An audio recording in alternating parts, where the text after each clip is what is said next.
Hello everyone, just আপনাদের সাথে আকাশটা শেয়ার করতে চলে আসলাম। দেখেন কত সুন্দর, জায়গায় জায়গায় মেঘগুলা সাদা সাদা হয়ে আছে, তাই না? আর এই সাইড দিয়ে কালো অন্ধকার, সূর্য দেখা যায় না, অবশ্য তাকানোও যায় না।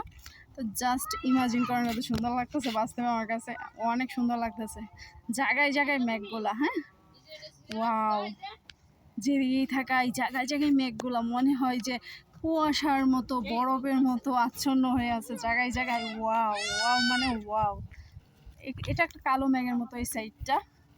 যাই হোক, আকাশটা আর এইটা তো পুরোপুরি নীল, সম্পূর্ণ নীল। তো যাই হোক, জাস্ট আমার কাছে আকাশটা অনেক সুন্দর লাগতেছে, পরিবেশটাও খুব ভালো লাগতেছে। এটা একটা বসার প্লেস, জাস্ট আপনাদের সাথে শেয়ার করতেছি। তবে আজকের পরিবেশটা জাস্ট ওয়াও। জানি অনেক রৌদ্র, অনেক গরম, তাও আমরা বের হয়েছি গরমের মধ্যে। তবে আকাশটা দেখেন কেমন জানি আজকে এরকম, মানে প্রায় সময় খেয়াল করি না, তবে আজকে খুব সুন্দরভাবে খেয়াল করতেছি, তো খুব ভালো লাগতেছে। এই গাছটা সুন্দর না? এটা হচ্ছে পেঁপে গাছ মেবি।